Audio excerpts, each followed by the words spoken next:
Que bom que você está aqui nessa noite, amém? É um privilégio poder ter você aqui e poder compartilhar um pouco da palavra de Deus. E para isso eu gostaria que você abrisse a sua Bíblia em Lucas, capítulo 6, verso 43, amém? Lucas, capítulo 6, verso 43. Quero compartilhar com você um pouco daquilo que Deus colocou no meu coração hoje.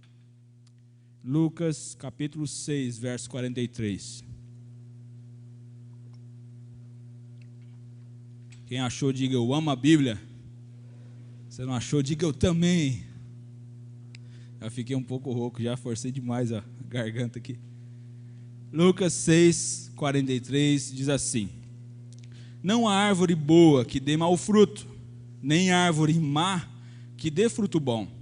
Cada árvore é conhecida pelos frutos que produz, porque não se colhem figos de ervas daninhas, nem se apanham uvas dos espinheiros. A pessoa boa tira o bem do bom tesouro do coração, e a pessoa má tira o mal do mau tesouro, porque a boca fala do que o coração está cheio. Porque vocês me chamam Senhor, Senhor, e não fazem o que eu mando? Eu vou mostrar a vocês a quem é semelhante todo aquele que vem a mim, ouve as minhas palavras e as pratica. Esse será semelhante a um homem que, ao construir uma casa, cavou, abriu profunda vala e lançou alicerce sobre a rocha. Quando veio a enchente, as águas bateram contra aquela casa e não puderam abalar, por ter sido bem construída. Mas o que ouve e não pratica, diga não pratica, é semelhante a um homem que construiu uma casa sobre a terra, sem alicerces, ou sobre a areia, talvez na sua versão está aí, sem alicerce. E quando as águas bateram contra ela, logo desabou, e aconteceu que foi grande a ruína daquela casa. Feche seus olhos, por favor. Jesus, nós estamos aqui na sua presença, Senhor. Pai, nós queremos ser transformados por Ti nessa noite. Amado Espírito Santo, que o Senhor possa ministrar no nosso coração através dessa palavra, e que não venhamos sair daqui como chegamos, Jesus. Pai, se há necessidade de confronto, Senhor, o Senhor venha nos confrontar nessa noite. Pai, mas que venhamos ser restaurados totalmente, completamente, pelo Teu poder nessa noite. Tu és bem-vindo aqui, amado Espírito Santo. Ministra, ó Deus, em cada coração aqui. Em o nome de Jesus é que nós oramos. Amém e amém. Amém, queridos? Gostaria de falar um pouco nessa noite sobre identidade. E há uma pergunta para mim e para você. Quero que você pergunte para o teu irmão aí: qual a sua identidade? Qual a sua identidade? Isso me fez refletir um pouco hoje. Primeira coisa que vem na nossa mente de identidade é o RG, né? Tá lá a fotinha, o número lá da sua identidade. Mas não é sobre isso que eu quero falar com você. Cada um de nós temos uma identidade. Não quero falar sobre a sua identidade física hoje aqui. Talvez se eu te perguntasse hoje quem é você, o que você responderia para mim? Talvez você pudesse responder: eu sou filho do fulano, filho do ciclano com a ciclana, né? Eu sou irmão lá daquele rapaz lá, daquela moça. Eu sou casado com tal pessoa. Eu torço para tal time. Eu sou membro da Igreja Batista Nacional. Eu faço parte do louvor. Eu sou isso aqui. E isso realmente define o que as pessoas podem ver em você. Mas quem é você de verdade nessa noite? Qual é a sua verdadeira identidade? Quem você é diante de Deus? Não diante das pessoas, diante de Deus. No mundo em que a gente vive, existe alguém que quer roubar a nossa verdadeira identidade. A sociedade por si só nos influencia a não ter uma identidade bem definida. É como se nós tivéssemos uma máscara, né, em nossa personalidade. Hoje todos nós aqui usamos uma máscara devido à pandemia que assola o mundo todo. Isso nos ajuda a não sermos contaminados com o coronavírus. Às vezes, é até difícil ouvir o que a pessoa fala com a máscara. A máscara abafa o som da voz, né? Não sei se você já passou por essa experiência. Esse dia eu estava tentando conversar com alguém e eu não conseguia entender o que a pessoa estava falando, porque a máscara abafava o som. E muitos hoje estão mascarados espiritualmente falando. Estão contaminados com um vírus chamado pecado, que assola o mundo todo, assola todas as nações. E essa máscara do pecado tapam a boca e até os olhos espirituais das pessoas. Muitos transparecem ter um casamento feliz, quando na verdade são infelizes. Transparecem ser fiéis no casamento, fiéis com os filhos, fiéis com o patrão, mas na verdade são infiéis. Transparecem talvez estar cheios de Deus, mas na verdade são vazios. Sabe, gente, em Mateus capítulo 23, verso 27, Jesus ele faz uma comparação bem esquisita. Ele compara os escribas e os fariseus da época como sepulcros caiados, ou na Nova Almeida atualizada, como sepulcros pintados de branco, que por fora se mostram belos, mas interiormente estão cheios de ossos, de mortos e de toda podridão. E os escribas e fariseus que Jesus estava falando nesse texto, os escribas e fariseus da época, eles aparentavam conhecer a lei de Deus. Eles sabiam a lei de Deus de cor e salteado. Os estudiosos dizem que eles, de criancinha já, eles sabiam o Pentateuco, os 5 primeiros livros da Bíblia de cor. Aos 14 anos de idade, eles já sabiam tudo de cor e salteado. Então eles eram religiosos, sabiam a lei de Deus, aparentavam fazer o bem às pessoas, mas na verdade, eles eram semelhantes a sepulcros pintados de branco, bonitos por fora, mas podres por dentro. Isso me fez refletir um pouco, porque eu e você, nós já fomos no cemitério. Você já foi no cemitério? Eu acredito que todos nós já fomos. E lá no cemitério, se você reparar, tem umas mini mansão lá, né? Tem mármore, eles fazem o sepulcro, coloca mármore, vidro, aparenta ser algo bonito aos olhos, parece uma mini mansão. Mas dentro dos sepulcros existem ossos secos, podres talvez, cheirando mal. E Jesus compara os escribas, aqueles que conheciam a lei, mas não colocavam em prática, como sepulcros caiados, sepulcros pintados de branco, bonitos por fora, mas podres por dentro. E a pergunta que o Espírito Santo faz a mim e a você nessa noite é: quem é você de verdade? Quem é você quando ninguém está vendo? Quem é você por detrás das cortinas? Quando você está sozinho? Quando aparece aquela oportunidade de você se dar bem, né? Entre aspas. Quem é você? Será que você é esse mesmo irmão, essa mesma irmã que está aqui hoje? Essa mesma aparência? Ou você tem uma outra personalidade? Usa uma máscara que tampa, ou pelo menos tenta tampar quem é você de verdade. E eu queria falar um pouco sobre isso nessa noite. Sabe, queridos, nós servimos a um Deus que não vê somente as nossas atitudes. Nós servimos a um Deus que vê o nosso coração por detrás da nossa atitude. Provérbios capítulo 21, verso 2, vai nos dizer que todo o caminho de uma pessoa é reto aos próprios olhos, mas o Senhor sonda os corações. O Senhor Deus conhece o mais íntimo do nosso coração. Deus conhece o mais profundo ser. Ele sabe o que ninguém sabe. Ou Ele sabe o que o seu esposa, a sua esposa não sabe, o que o seu patrão não sabe, o que seus filhos não sabem. Ele conhece você por inteiro. Ele vê onde ninguém mais vê. E não é possível, gente, usar máscaras diante de Deus. A Bíblia diz que Ele esquadrinha o nosso coração. Ele sabe o que passa no nosso coração. Ele conhece a nossa atitude, sim, mas Ele conhece o nosso coração por detrás da nossa atitude. Ele conhece o porquê nós fizemos aquilo que fizemos. Muitas vezes aparenta ser uma coisa boa, mas o nosso coração tem algo por detrás, e Ele conhece o nosso coração. Então não tem como eu esconder a minha identidade de um Deus que conhece o meu coração.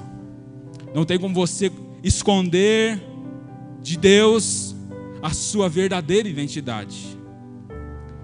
E o texto que nós lemos no início, em Lucas 6,43, Jesus vai dizer: não há árvore boa que dê mau fruto, nem árvore má que dê fruto bom, porque cada árvore é conhecida pelos frutos que produz. Porque não se colhem figos de ervas daninhas, nem apanham uvas dos espinheiros. A pessoa boa tira o bem do bom tesouro do coração, e a pessoa má tira o mal do mau tesouro, porque a boca fala do que o coração está cheio. Então Jesus diz, e nós, pela experiência que nós temos, nós sabemos que uma árvore boa não produz maus frutos, porque senão ela se tornaria má. Uma árvore boa produz bons frutos, amém? Vocês concordam comigo? Uma árvore boa produz bons frutos. Já uma árvore má, ela produz maus frutos. A nossa experiência de vida nos traduz essa passagem de Jesus. E fica uma pergunta para mim e para você: quais frutos você tem produzido? Faz uma pergunta aí para o teu irmão, deixa ele com vergonha agora. Quais frutos você tem produzido?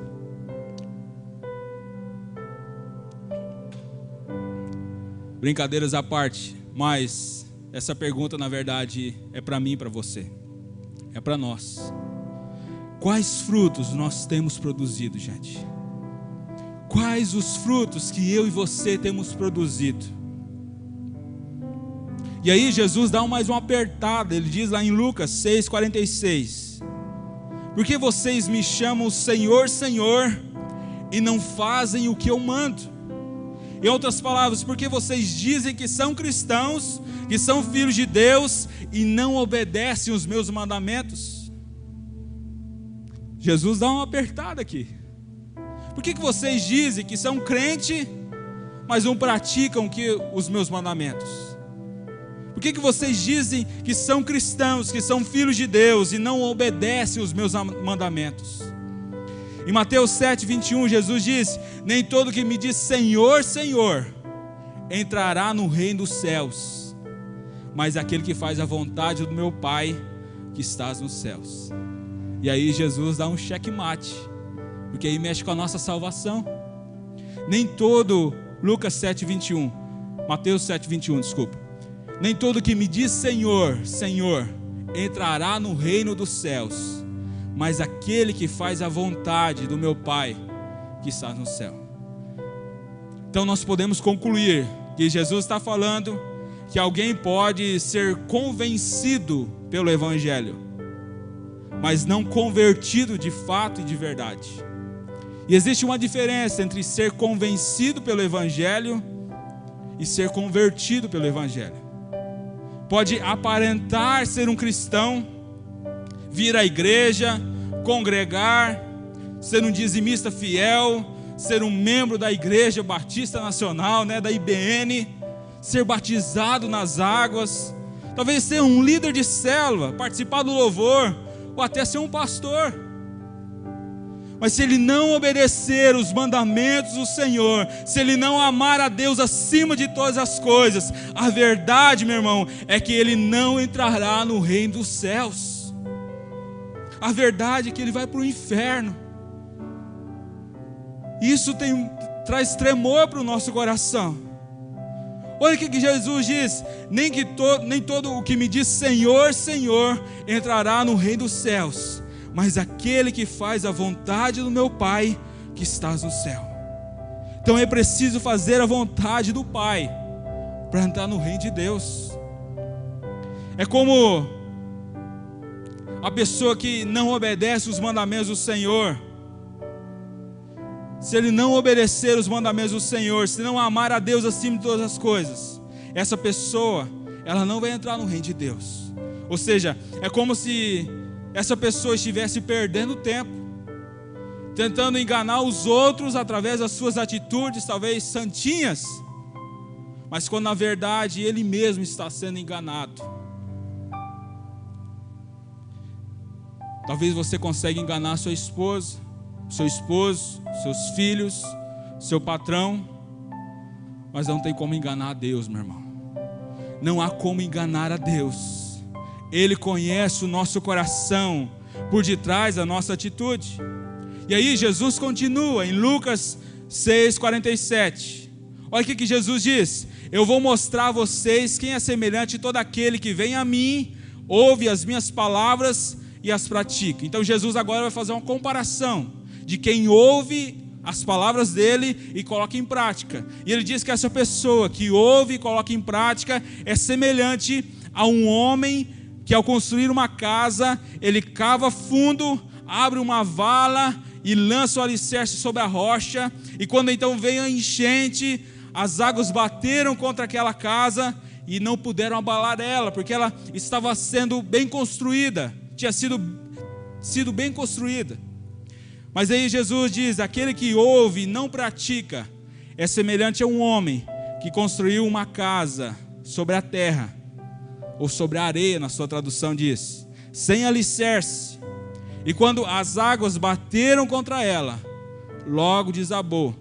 E aconteceu que foi grande a ruína daquela casa.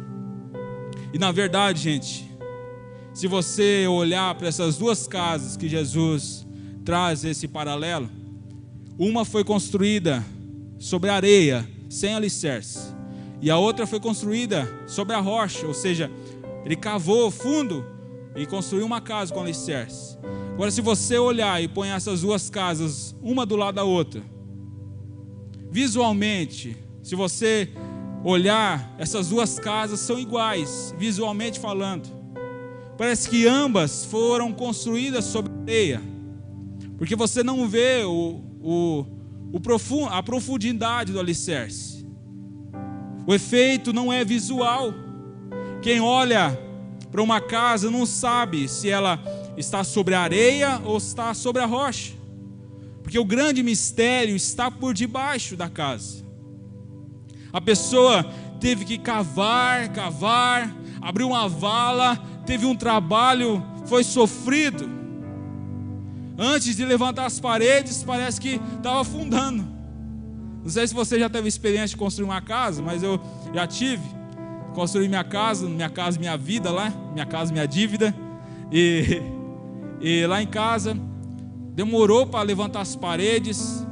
E um dinheirão foi gasto lá só nos buracos. Só em cimento, ferro para fazer os alicerces. Mas não estava nada para cima. Estava tudo enterrado debaixo da terra. O efeito não é visual. Quem olha para a casa não sabe se ela está sobre a areia ou está sobre a rocha, porque o grande mistério está por debaixo da casa. Essa pessoa ela teve que cavar, teve que se esforçar, tem todo um trabalho até encontrar uma rocha. E quando ela encontra uma rocha, ele firma nela os alicerces, constrói e coloca terra por cima para que ninguém veja o alicerce. Eu não sei qual o tamanho de um prédio, do alicerce de um prédio, por exemplo. Nós temos um prédio construindo Carapó. Eu não fui lá perguntar, né, qual que é o tamanho do alicerce que tem para baixo. E se você passar lá, você não tem ideia do qual o tamanho do alicerce, porque você não vê, está enterrado. Você não sabe o tamanho do alicerce, ninguém sabe. Por isso, está em secreto, está bem oculto, está por baixo. Esse efeito, Então, feito esse alicerce, ele constrói a casa em cima do alicerce, mas o efeito visual parece que está sobre a areia. Então, as duas casas estão lado a lado, na areia. Você não consegue ver, mas alguém cavou e achou a rocha lá embaixo. E alguém simplesmente construiu sem qualquer trabalho. Só começou a sentar o tijolo lá. O secreto de um existe e o de outro não existe. Espiritualmente falando, Jesus está mostrando que existem pessoas que constroem sua vida espiritual com um trabalho a mais. Um trabalho a mais de cavar fundo, onde ninguém está vendo. E por que muita gente não constrói uma casa sobre a rocha? Primeiro, porque dá trabalho. É você se trancar no seu quarto e cavar até a rocha aparecer. E isso dá muito trabalho às vezes. É jejum, é oração, é leitura da Bíblia, e não tem fórmula mágica. É o mesmo significado simples que Jesus imprimiu em todo o sermão da montanha.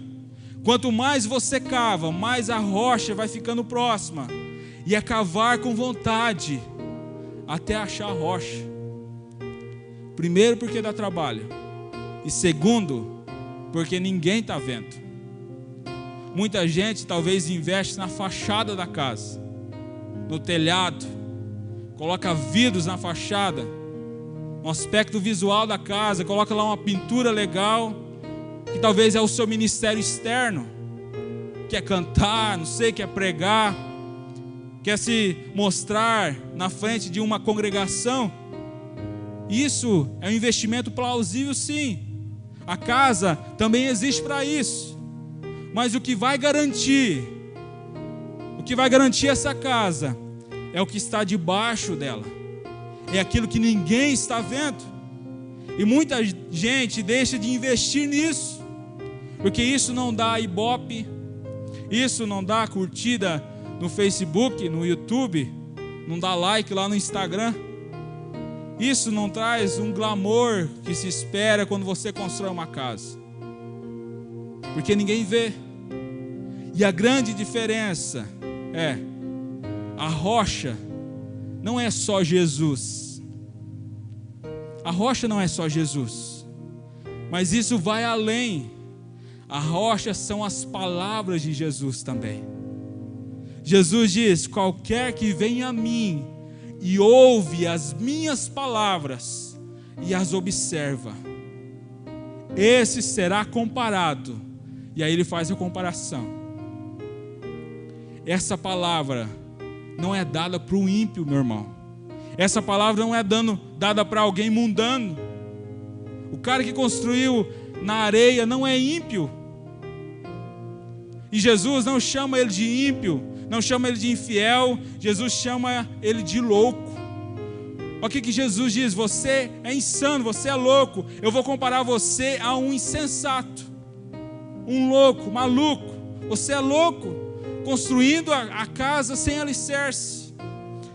A rocha são as palavras de Jesus. É quem ouve e pratica. Não basta só ouvir. Por quê? Porque todo mundo está ouvindo, mas nem todos que estão ouvindo estão praticando. E por que não estão praticando?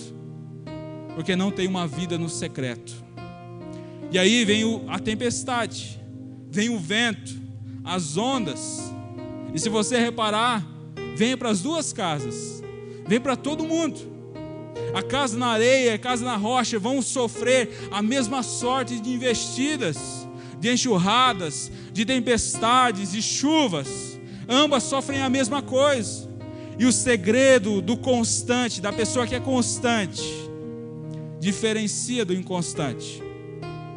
O constante, aquela pessoa que é constante, ela tem um alicerce, uma vida no secreto, tem algo que ninguém está vendo, mas o Deus que enxerga no secreto há de recompensar. Há recompensa para aquele que permanece fiel até o fim. Fala para o teu irmão: há recompensa, meu irmão. uma recompensa. Há uma recompensa para aquele que é fiel até o fim. E quando a gente olha para os discípulos de Jesus, quando olhamos especificamente para 2 discípulos de Jesus, nós vemos essa diferença. Judas e Pedro. Você conhece a história de Judas e Pedro? Os dois negaram e traíram Jesus, mas um entendeu que precisava ouvir e praticar as palavras de Jesus. Não somente ouvir, mas praticar. Judas ouviu a palavra de Jesus, mas não praticou. E é interessante que Judas, ele foi escolhido por Jesus. Ele caminhou com Jesus. Ele viu os milagres que Jesus fez. Judas trabalhou no ministério de Jesus. Participou até da última ceia com Jesus aqui na terra. Mas infelizmente, não vai participar da ceia no céu. E isso é muito triste, gente. A Bíblia descreve alguns erros que Judas cometeu em sua vida, e nessa noite nós vamos meditar um pouco sobre isso. Eu quero ser bem breve. Eu quero destacar aqui 3 erros que Judas Iscariotes cometeu. O primeiro erro que Judas cometeu foi que ele não valorizou o seu chamado. O primeiro erro que Judas, e que talvez nós também cometemos, é que Judas não valorizou o seu chamado. E a pergunta para mim e para você nessa noite é: você valoriza o seu chamado? Sabe, Judas foi chamado lá em Lucas 6, a partir do verso 12. Jesus então chama Judas pelo nome. Jesus chama Judas pelo nome. Ele foi chamado por Jesus pelo nome. E ele foi escolhido por Jesus. Ele se tornou um discípulo de Jesus. Ele caminhou com Jesus. E ele começa então a ver os milagres que Jesus realizava. Ele começa a ver as maravilhas, os prodígios. Judas vê o cego ver, o paralítico andar, o mudo falar, o morto ressuscitar. Judas vê milagres poderosos, magníficos. Ele foi chamado pelo próprio Jesus. Jesus chamou ele pelo próprio nome. Mas infelizmente ele não valorizou o seu chamado. Ele não valorizou. E quantos muitas vezes também não valorizam o chamado de Deus na sua vida? Sabe, a Bíblia diz que Ele nos chamou pelo nome. Do ventre da nossa mãe Ele nos escolheu. Amém, queridos? Ele nos chamou pelo nome. Você foi escolhido por Deus. E quantas vezes nós deixamos a desejar, nós não valorizamos o chamado de Deus na nossa vida, e fazemos como Judas.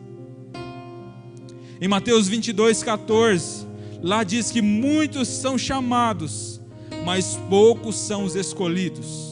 Isso acontece não porque Jesus queria salvar a poucas pessoas, mas porque muitas pessoas rejeitaram o seu chamado, ou melhor, rejeitam o seu chamado. Não é porque Jesus quer salvar poucas pessoas, é porque muitos rejeitam o chamado de Jesus. Judas não valorizou o chamado de Jesus na vida dele. E eu e você, nós precisamos valorizar o chamado de Deus na nossa vida. Amém? Amém, queridos? Estão me ouvindo aí? Eu e você, nós precisamos valorizar o chamado de Deus na nossa vida. O segundo erro que Judas cometeu, e que talvez muitos cometem, é que Judas teve uma visão terrena. Judas, ele tinha uma forte inclinação pelas coisas terrenas da vida. Ele era materialista, avarento. Judas é como se fosse o nome hoje, né? O tesoureiro de Jesus. Ele cuidava do dinheiro. Em João 12:6, lá diz que, deixa claro que Judas, ele era um ladrão.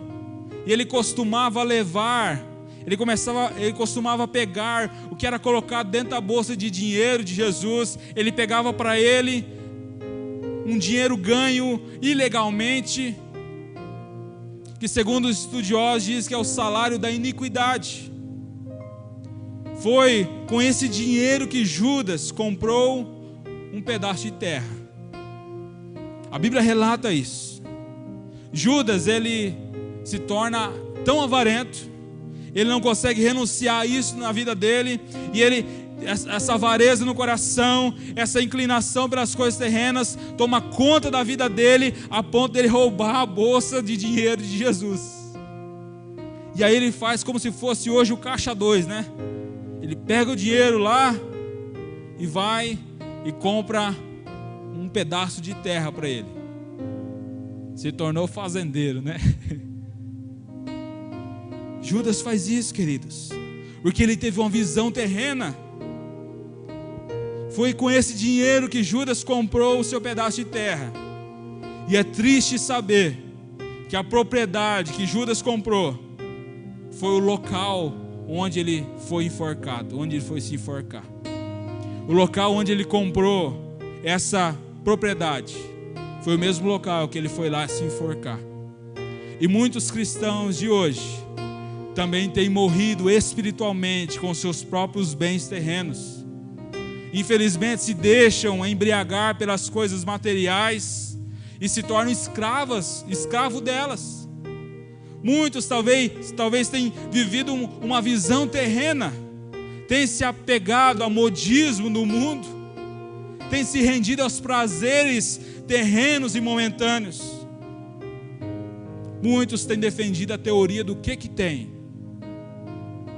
O que tem eu fazer isso? Dá nada não. O que tem eu fazer aquilo lá? O que tem eu postar uma foto sensual, né? Mostrando a linguinha assim, de lado, no Facebook, no YouTube. O que tem eu postar lá no Instagram? O que tem? Querem mostrar para todo mundo, enquanto se deveriam se mostrar para Deus. O que tem tomar uma cervejinha?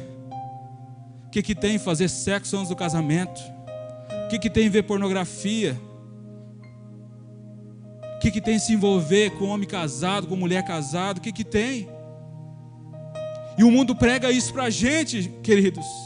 E se a gente não cuidar, a gente entra nessa da teoria do que tem, e a gente começa a se envolver, a ponto de nós podemos perder a nossa salvação, irmos para o inferno. Eu e você, nós precisamos renunciar tudo aquilo que nos afasta de Deus. Judas, ele tinha uma visão terrena, e nós precisamos ter uma visão do céu, amém? Amém, queridos? Nós não podemos viver uma visão terrena. Não podemos nos apegar a modismos do mundo, a modinha do que tem. Não, o que tem que fazer isso?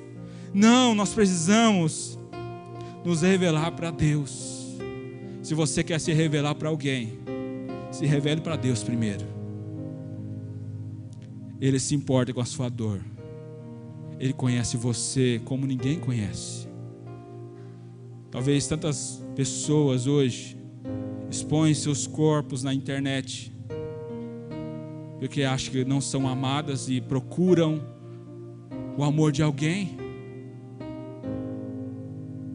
Mas eu quero dizer para você que Jesus te ama, e não há amor maior do que esse, a ponto de entregar a vida dele na cruz do Calvário. Ele te ama de verdade. E ontem até eu estava falando um pouco. Sexta-feira foi o dia dos namorados, né? E a gente vê lá no Facebook, no Instagram, só fotinha, só declaração de gente apaixonada, né? E tá lá e tal. Isso me fez refletir um pouco. Sabe, Jesus nos amou não só com palavras, mas Ele provou o seu amor para conosco, em que Ele mesmo morreu numa cruz, sendo nós ainda pecadores. Nós não merecíamos, mas Ele se entregou por nós naquela cruz. Amém, queridos? Jesus te ama e Ele se importa com você. A Bíblia diz que Ele tem intenso ciúme de nós. O Espírito Santo de Deus habita dentro da vida do cristão, daquele que cumpre os mandamentos do Senhor Jesus. O Espírito Santo habita dentro dessa pessoa, e a Bíblia diz que Ele tem intenso ciúme de nós. Então eu e você não podemos nos contaminar com os motivos do mundo. Precisamos renunciar tudo aquilo que nos afaste de Deus e viver uma vida em retidão diante da presença de Deus. Não é a modinha do mundo, não é a modinha que está pegando as roupas que vai nos influenciar. Eu e você, nós precisamos ser influenciadores e não sermos influenciados. Lá na geladeira nós temos o termostato, né? Qual que é a diferença do termômetro para o termostato? Alguém sabe dizer? Qual a diferença do termômetro para o termostato? O termômetro, ele mede a temperatura do ambiente, ou seja, ele é influenciado. Ele marca lá a temperatura do ambiente, o termômetro. O termostato, ele transforma aquela temperatura que está numa outra temperatura. Por exemplo, a geladeira. O termostato, ele faz com que aquele ar quente que tinha na geladeira se transforme num ar gelado. Então há um termostato que muda o ambiente.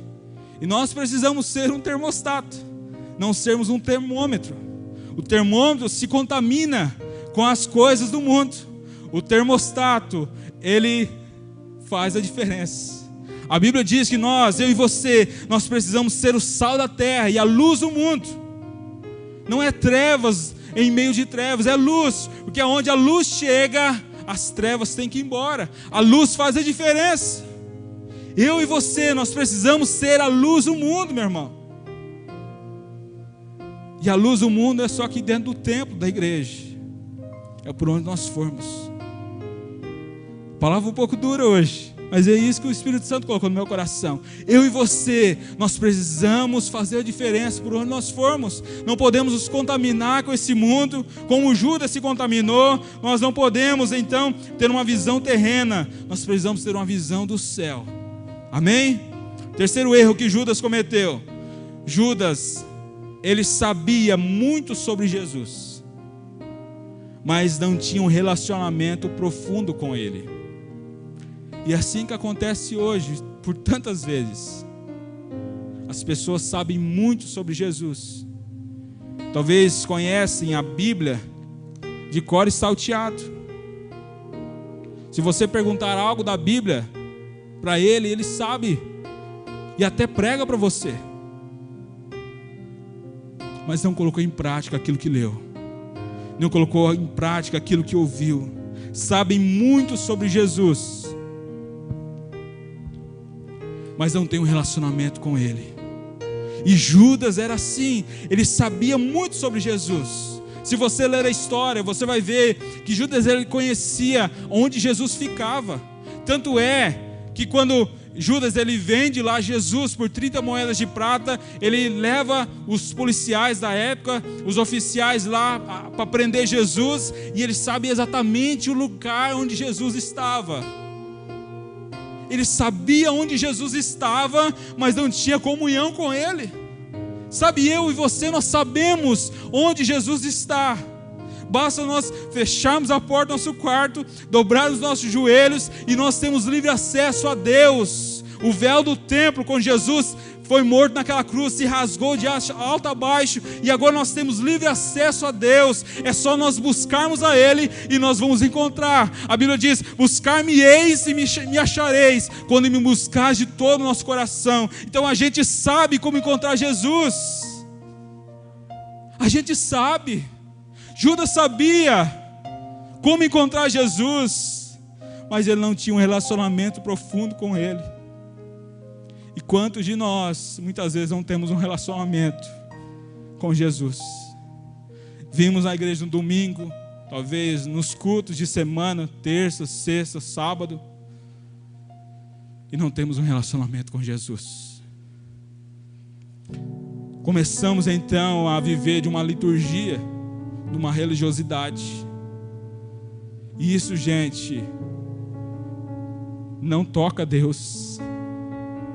Isso não chama a atenção de Deus, porque você está fazendo por uma obrigação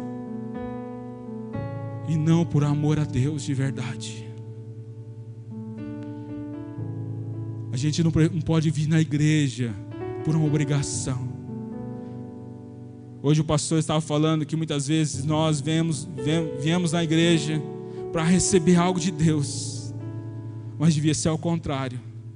Nós devíamos vir à igreja para oferecer algo a Deus, para oferecer o nosso coração quebrantado a Ele, para oferecer o nosso melhor tempo a Ele, a nossa melhor adoração a Ele. E quando nós amamos a Ele de todo o nosso coração, há uma diferença então na nossa vida. Nós começamos então a ser transformados por Ele. O Espírito Santo começa a transformar o nosso coração. E nós então passamos a andar em novidade de vida. Nós passamos então a obedecer os mandamentos dEle. Nós passamos então a ter íntima comunhão com Ele. Quando nós nos arrependemos dos nossos pecados, a Bíblia vai dizer que Ele é fiel e justo para nos perdoar os pecados e nos purificar de toda injustiça. Quando nós nos arrependemos, Ele nos perdoa. E quando Ele nos perdoa, nós então temos intimidade com Ele. Ele não habita onde há pecado. Jesus não habita onde há pecado. Ele é santo, santo, santo, santo. Ele não habita onde há pecado. Então, queridos, Judas sabia muito sobre Jesus, mas cultivava muito pouco relacionamento com Ele. Hoje, muitos têm caído nesse mesmo erro. Sabem muito sobre Jesus, mas não têm intimidade com Ele.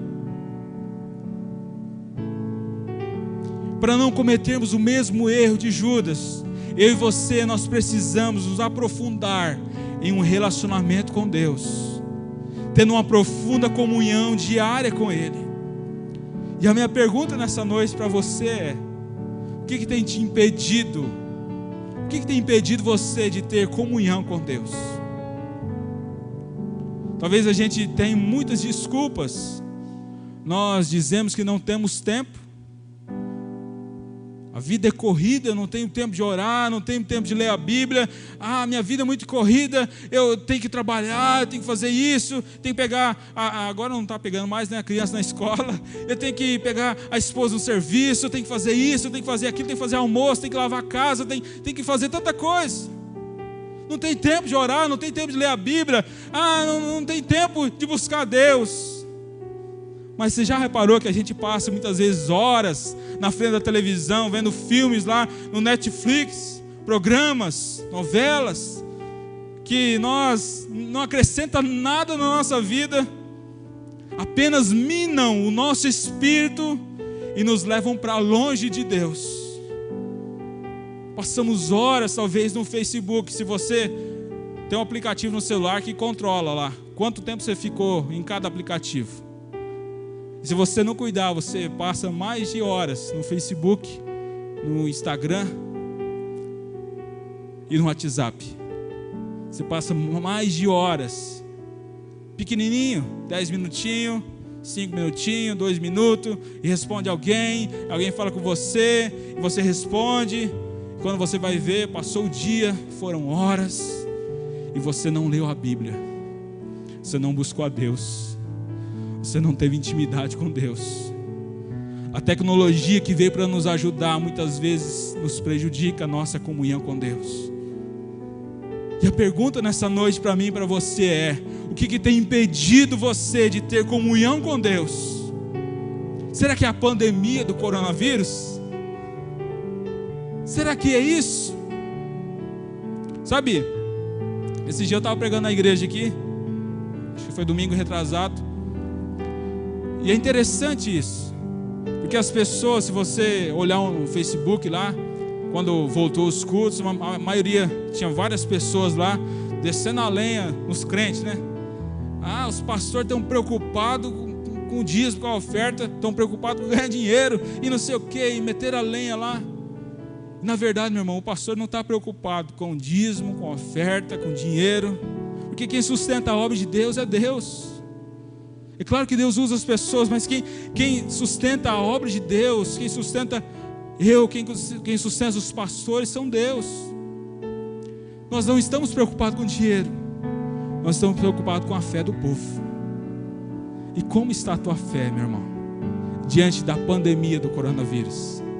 Porque as pessoas acham, claro que tem exceção, tem gente que não pode participar dos cultos, porque faz parte do grupo de risco, mas tem gente que pode vir e não vem. Parece que o coronavírus está dentro da igreja só. Lá na fila lotérica não tem ninguém com coronavírus, lá na Gazin não tem ninguém. Esse dia estava lá na Tupi, lá estava lá a fila lá na Cristã lá não tem coronavírus, mas na igreja tem. E isso, queridos, vai minando a nossa fé, isso vai prejudicando a nossa fé. O que tem impedido você de ter comunhão com Deus nesses dias? Sabe, Judas não foi capaz de se arrepender. Ele vai lá e se enforca, acabando então com os planos de Deus na vida dele. O pecado de Judas foi o mesmo pecado de Pedro, se você analisar. Ambos, eles traíram o Mestre Jesus. Ambos negaram Jesus veemente. Eles negaram e traíram Jesus. E queridos, você acha que Pedro não sentiu vontade de morrer quando negou Jesus? 3 vezes. É claro que sim. Pedro, a Bíblia diz que ele vai lá, depois que ele nega Jesus 3 vezes, ele vai e chora amargamente. É claro que ele sentiu a mesma vontade de morrer de Judas quando ele negou Jesus. Mas na confusão dos seus pensamentos, mesmo se julgando tão indigno do perdão de Cristo Jesus, Pedro, ele experimentou algo muito mais profundo, muito mais verdadeiro que o remorso de Judas. Pedro experimentou o arrependimento genuíno e verdadeiro. E há uma diferença entre remorso e arrependimento. Pedro, ele rasga o seu coração, e a Bíblia diz que ele confessa o seu pecado. Pedro passou por um doloroso processo de conversão, e ao se converter a Jesus, ele recebeu de Jesus por 3 vezes a mesma pergunta: Pedro, tu me amas? Eu amo, Senhor, eu amo. Pedro, tu me amas? Sim, Senhor, eu amo. Apacenta as minhas ovelhas. 3ª vez que Jesus pergunta: Pedro, tu me amas? Senhor, tu sabes todas as coisas, tu sabes que eu te amo. Jesus diz: apacenta as minhas ovelhas. Pedro havia negado Jesus 3 vezes, e Jesus por 3 vezes faz a mesma pergunta para Pedro: Pedro, tu me amas? E na primeira pergunta que Jesus faz a Pedro, e Pedro responde então, Jesus fala assim: Pedro, tu me amas com amor ágape, com amor incondicional? Pedro, você me ama incondicionalmente? E Pedro então responde com amor de amigo: não, Jesus, eu amo o Senhor como amigo, eu não sou capaz de morrer por uma causa sua. E aí Jesus então pergunta a 2ª vez: Pedro, tu me amas com amor ágape, com um amor verdadeiro, com um amor que é capaz de morrer por mim, de morrer pela minha causa? E Pedro então responde: não, Senhor, eu amo o Senhor como um amigo, como um parceiro, né? Se algo der errado, eu corro. E aí Jesus faz a 3ª pergunta que mudou a história de Pedro: Pedro, tu me amas? E aí Jesus agora pergunta, segundo os estudiosos, Jesus faz uma pergunta agora a Pedro com um amor de amigo: Pedro, tu me amas mesmo com um amor de amigo? E aí Pedro diz: Senhor, tu sabes todas as coisas, ou seja, tu conheces o meu coração. E agora Pedro então entende o Evangelho, e ele passa a amar a Jesus acima de todas as coisas. Ele passa a amar a Jesus com um amor ágape. Sabe, Pedro experimentou algo muito mais profundo e verdadeiro que o remorso de Judas.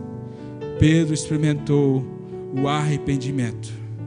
Pedro teve um encontro real e verdadeiro com Jesus. Não apenas se convenceu de que Jesus era o Filho de Deus, que era Salvador do mundo, que podia fazer milagres, que podia fazer prodígios, mas Pedro se converteu a ponto de entregar a sua vida totalmente a Ele, sem reservas. E agora, após esse encontro verdadeiro e genuíno com Jesus, Pedro então, ele é cheio do Espírito Santo. Lá em Atos 1, versículo 8, lá vai dizer que eles não são cheios do Espírito Santo. E Pedro então começa a produzir os frutos, os bons frutos. A árvore dele se torna boa e ele passa a produzir bons frutos. Pedro começa a produzir bons frutos. E na primeira pregação de Pedro, quase 3.000 almas se convertem. A Bíblia vai dizer que a sombra de Pedro, as pessoas colocavam os doentes nas calçadas assim, e quando Pedro passava, a sombra dele curava os enfermos. Pedro era cheio do Espírito Santo de Deus, porque ele teve um encontro real e verdadeiro com Jesus, e ele então passa a ter, não somente conhecer Jesus, mas ele passa a ter intimidade com Jesus. Meu irmão, o fato de conhecer Jesus não te leva para o céu, mas o fato de você ter íntima comunhão com Ele te garante o céu. A sombra de Pedro curava as pessoas, a ponto de Pedro ser fiel até a morte. Segundo os estudiosos, dizem que Pedro, ele é crucificado, e eles então vão lá para crucificar Pedro. E Pedro faz o último pedido para os sentenciadores dele. Pedro fala assim: não, eu não quero ser crucificado como o meu Senhor foi. Eu não sou digno de morrer como Jesus morreu. Eu quero ser crucificado de ponta cabeça, de cabeça para baixo. E os estudiosos dizem que Pedro então morreu de cabeça para baixo, crucificado. Pedro entendeu que ele precisava ser fiel até o fim. Ele precisava ser constante. E no mundo que a gente vive, nós somos levados a viver de uma forma inconstante. Uma hora está bem, outra hora não está. Uma hora está firme, outra hora não está. Uma hora eu estou lendo a Bíblia, outra hora eu não leio mais. Uma hora eu tenho um tempo sozinho com Deus, passa uma semana, eu já não tenho mais. Uma inconstância.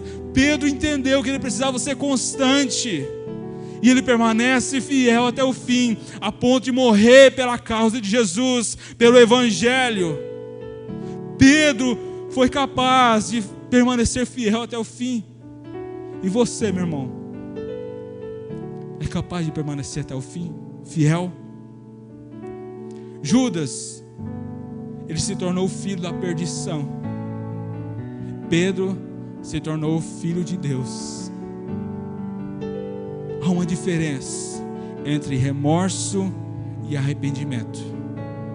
Remorso, você dá uma tristezinha no seu coração, você dá aquela tristeza e você não se arrepende, você volta a praticar aquilo. Arrependimento é diferente. Se trata de metanoia, mudança de vida, mudança de mente. É você estar indo para uma direção e você entende que você está errado, e agora você dá 180 graus e você começa a andar em outra direção.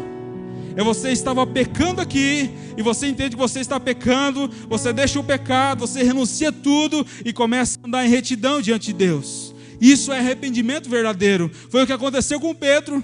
Pedro, ele era afoito, ele era alguém que negou Jesus 3 vezes. Agora Pedro entende que ele precisa ser diferente, e ele começa então a andar em novidade de vida. Ele começa a ser um filho de Deus autêntico e verdadeiro, e ele começa então a produzir bons frutos, a ponto dele ser fiel até o fim e morrer na cruz por causa do Evangelho. A mesma luta de Judas e Pedro é a nossa hoje. As mesmas tendências corruptas para o mal O mesmo impulso que derrubou Pedro e matou Judas também está em nós. E nessa noite eu e você podemos simplesmente ouvir as palavras de Jesus, ou podemos ouvir e colocar em prática. Já estou concluindo. Eu quero que você entenda uma coisa hoje. Ouça atentamente o que o Espírito Santo diz a você nessa noite. Apocalipse 3, verso 20 vai dizer: eis que estou à porta e bato. Se alguém ouvir a minha voz e abrir a porta, eu vou entrar e vou cear com ele, e ele vai cear comigo. Eu vou ter intimidade com ele, e ele vai ter intimidade comigo. Ou seja, não basta só ouvir o barulho na porta, não basta só ouvir Jesus batendo, tem que abrir a porta. Não basta só ouvir, é preciso colocar em prática. Não basta só receber a semente de Jesus, tem que deixar essa semente germinar, crescer e dar frutos. Não basta ser um ramo qualquer, tem que estar ligado na videira verdadeira, tem que estar enxertado na videira que é Jesus. É nele somente que nós temos vida, meu irmão. Sabe, não tem como um galho longe do pé de fruta produzir fruta sozinho. Se você cortar lá um galho do pé de manga, por exemplo, você não vai ver o galho produzir manga. Ele só produz manga se tiver lá no caule. Nós só produzimos frutos se nós estamos ligados na videira que é Jesus Cristo, na videira verdadeira. Não há como produzir frutos sem estar ligado na videira. E o segredo, o maior desafio do cristão não é produzir frutos. O maior desafio do cristão é permanecer ligado na videira. Porque as lutas vão vir, as dificuldades vão vir, mas quando eu permaneço ligado na videira, quando a minha casa espiritual está construída na rocha, que é o Senhor Jesus, vai vir as lutas, vai vir as dificuldades, vai vir a crise, vai vir os modios do mundo, vão tentar roubar a minha fé, vão tentar minar a minha fé, mas eu vou ter intimidade com Deus, Ele vai me fortalecer, e eu vou então andar em triunfo, em vitória contra o pecado. O maior desafio do cristão é permanecer ligado na videira.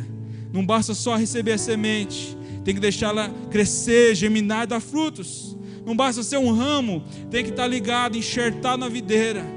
Sabe, gente, nós não podemos viver um evangelho do oba-oba, do bem-estar, o evangelho do hoje a minha bênção vai chegar. Não, é tempo de parar de enganar nós mesmos, crendo que já estamos salvos aqui dentro da igreja. É tempo de se arrepender, porque é chegado o reino de Deus. Sabe, Jesus está voltando, amém, queridos? Para alguns essa é uma ótima notícia, mas para outros talvez não seja uma boa notícia. Mas sendo boa ou má, a verdade é que Ele vai voltar a buscar a sua igreja.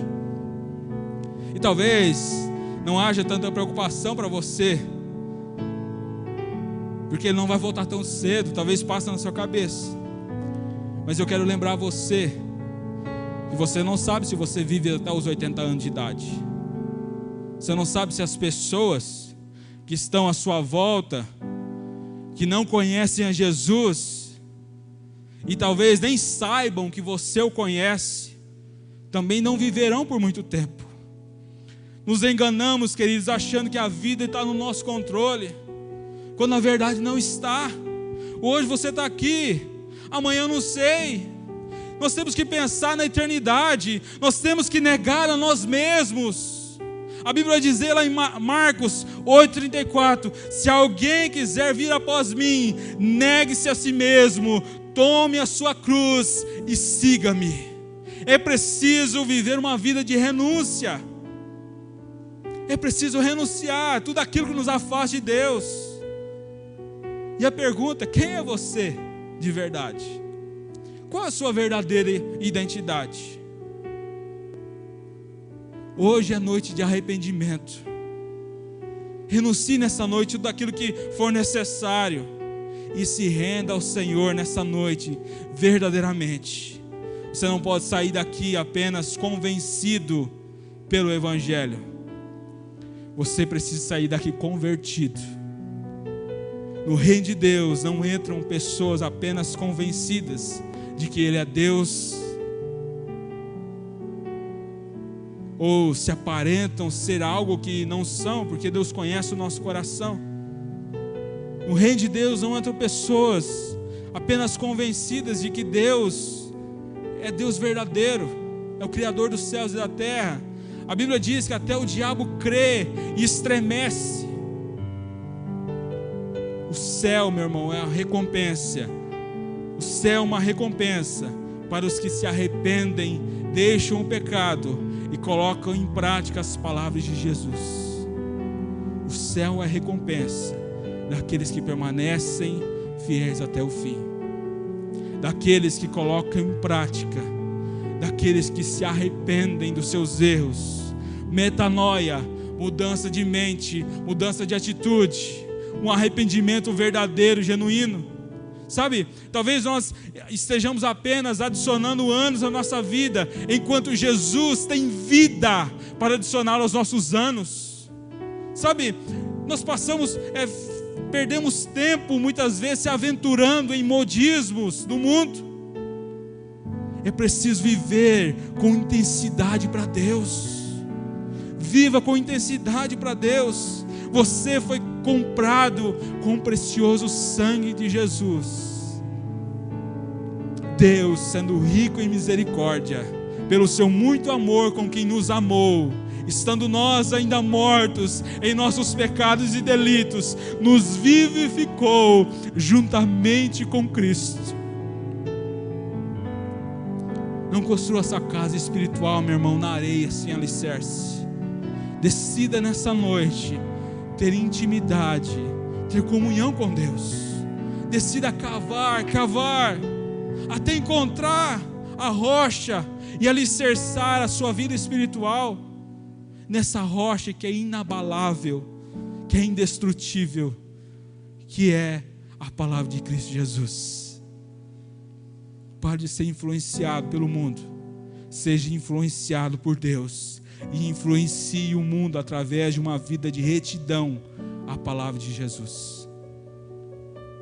Hebreus 3, verso 15 vai dizer: se hoje você ouvir a sua voz, não endureçais o vosso coração.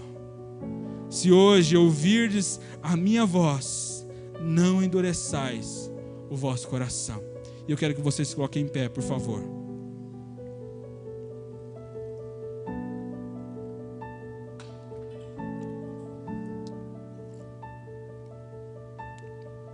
Quero que você feche seus olhos aí onde você está. Antes de pregar a palavra, a gente é confrontado também, queridos.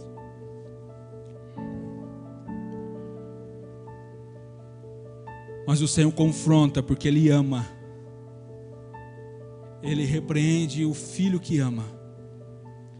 E talvez você tenha vivido longe de Deus, tenha se contaminado com os modismos do mundo. Isso tem influenciado você, tem influenciado a sua fé, tem te levado para longe de Deus. E eu gostaria que você se arrependesse nessa noite. Se arrependa de coração. Faça como Pedro fez. Não faça como Judas, que por um momento teve um remorso e foi lá e se matou, acabando com os planos de Deus na vida dele. Faça como Pedro. Se arrependa, tenha um encontro real e verdadeiro com Jesus essa noite e passe a andar em novidade de vida. Tire toda essa máscara do pecado que muitas vezes quer transparecer algo para as pessoas, mas eu quero dizer que Deus conhece o seu coração. Não há como esconder quem você é de verdade diante de Deus. Se revele para Deus. Esse é o momento seu com Ele. O Cássio vai soltar um louvor e eu quero que você ore agora. Feche seus olhos aí onde você está. Nós vamos orar.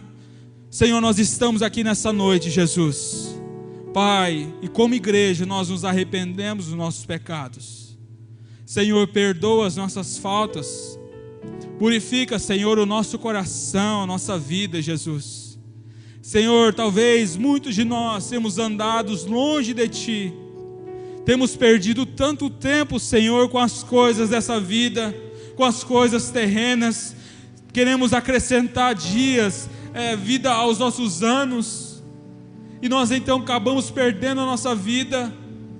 Deus, a vida se vai e nós então não temos comunhão contigo, nós não temos intimidade contigo, nós não fazemos aquilo que nós fomos chamados para fazer, e nós fazemos como Judas, Senhor. Acabamos com o plano do Senhor na nossa vida. Pai, nessa noite nós não queremos ser como Judas, Senhor. Nós queremos ser como Pedro, que mesmo falho, mesmo errando, foi capaz de se arrepender, Jesus. Pai, nessa noite, como igreja, nós queremos nos arrepender totalmente, sem reserva, Jesus. Pai, crie em nós um coração quebrantado na Tua presença. Que a partir de hoje, Jesus, nós venhamos andar em novidade de vida.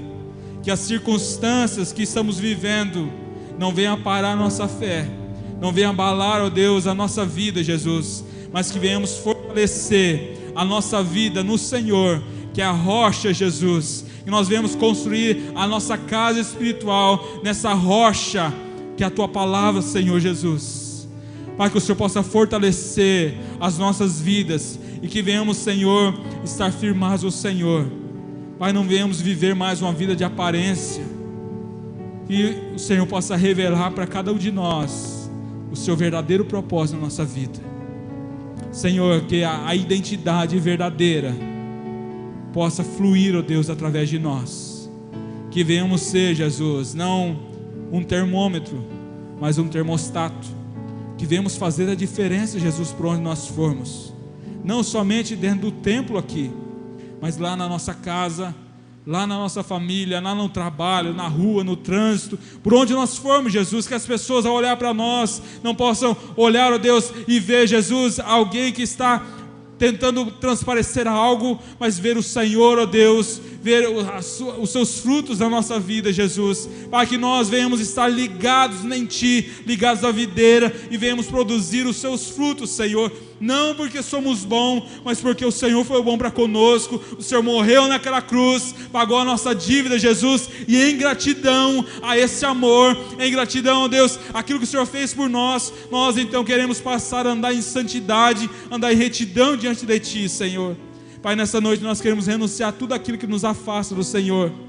Talvez a pornografia, a prostituição, o sexo fora do casamento, Senhor, qualquer coisa, Senhor, qualquer circunstância que nos afasta de Ti, Jesus, para que nessa noite nós venhamos renunciar tudo para Te servir, Jesus. Pai, que o amor maior do nosso coração não esteja firmado nas coisas terrenas. As coisas terrenas vão passar, mas que o nosso coração venha estar firmado no Senhor, que é a rocha inabalável, que é aquele que nos sustenta, que é aquele que nos guarda. É a nossa oração, Senhor, no nome de Jesus. Amém e amém.